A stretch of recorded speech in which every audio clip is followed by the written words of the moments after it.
Bom, uma vez que nós já aprendemos a mexer no Prime Dope, agora a gente pode começar a ver o seu uso na prática. E um dos usos que a gente pode fazer com o Prime Dope é determinar qual ABI que a pool ou o player individualmente vai jogar. Tá? Para isso, a gente precisa primeiro entender a situação off-poker da pessoa, né? A vida real do cara e qual que é o seu objetivo com o jogo. Como assim? Então a gente pode partir, por exemplo, do ponto que a gente quer só maximizar os ganhos. Quer ver qual ABI que a gente vai jogar para ter a melhor lucratividade possível. Então a lucratividade no poker, ela vem de 4 pilares. 3 que são muito difundidos e todo mundo comenta, e um quarto que eu tomei a liberdade de adicionar por conta. Então esses 3 pilares que todo mundo fala são o ROI, o ABI e o volume.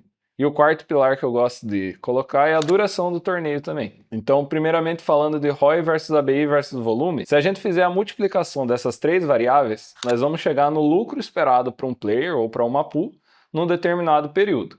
Então, por exemplo, um player que está jogando ABI 10, com um ROI de 20% e jogando 500 torneios por mês, no longo prazo, ele tende a ganhar $1.000 por mês. Pensando agora só nessa conta que eu demonstrei, quanto maior for cada fator, ou seja, quanto mais você maximizar ROI, ABI e volume, maior o lucro, certo? Porém, existem algumas coisas conflitantes. Por exemplo, se você faz um volume insano, você vai ver, por exemplo, que a qualidade do seu jogo vai cair. Por quê? Porque ou você vai ter que passar o número de telas que você está acostumado, ou você vai ter que trabalhar por mais horas. De qualquer um dos casos, a tendência é que haja uma queda na qualidade do seu jogo, que por sua vez está diretamente ligada à variável ROI. Então, você tem uma conta com 3 fatores, só que enquanto você aumenta um, você cai o outro. Então, como nosso objetivo é aumentar os números da conta, começa a ser meio ruim você aumentar um, sendo que ele vai diminuir o outro e vice-versa. Então, a gente precisa achar um equilíbrio. A mesma coisa com relação ao ABI. Quanto mais caro, mantendo os outros 2 pilares, mais lucro você vai ganhar.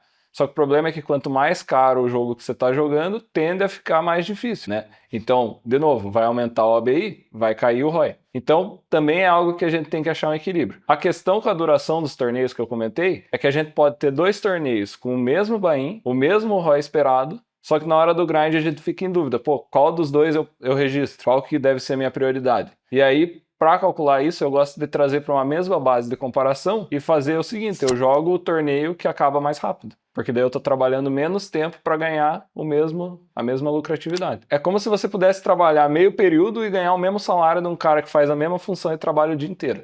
Entendeu? Basicamente é isso. Bom, e é claro que às vezes essas contas não são tão simples, né? Às vezes compensa jogar um torneio com um ROI menor, mas com ganho horário superior, etc. A forma que eu faço esse trabalho é analisando o meu ROI em cada faixa de buy-in e calculando a lucratividade de cada uma delas. Por exemplo, se eu tiver 20% de ROI nos torneios de $30, o meu ganho esperado é de $6 por torneio. Bom, já se eu tiver um ROI de 15% nos torneios de 50, o meu ganho esperado é $7,50 por torneio. Logo nesse exemplo que eu dei, é melhor para mim jogar os torneios de 50 com ROI de 15 do que os de 30, mesmo sendo os de 30 com um ROI maior e por aí vai. Outra questão que também eu uso para determinar o ABI é a banca disponível. Não adianta nada eu bater um ABI alto, mas eu não ter o dinheiro necessário para aguentar as swings daquele ABI, né, as oscilações. Portanto, colocando o ABI e o ROI, lembrando de ser bem pessimista no ROI, que eu já falei na outra aula, lá no Prime Dope, a gente consegue saber qual que é a banca necessária para jogar no nosso máximo potencial. Então, em resumo, caso você tenha uma banca ilimitada, você pode jogar no ABI que vai maximizar teu lucro esperado. E aí, caso você queira oscilar um pouco menos no dia a dia, né, você pode adotar algumas estratégias de seleção de torneio e montagem de grade, mas mirando esse teu ABI ótimo, que vai maximizar o teu lucro. E aí, já caso você tenha o dinheiro limitado, você joga o melhor ABI possível que caiba dentro desse seu orçamento sem o risco de quebrar. E aí, isso você vai ter visto lá no Prime Dope, o risco de ruína, como eu mostrei no vídeo anterior sobre isso. Bom,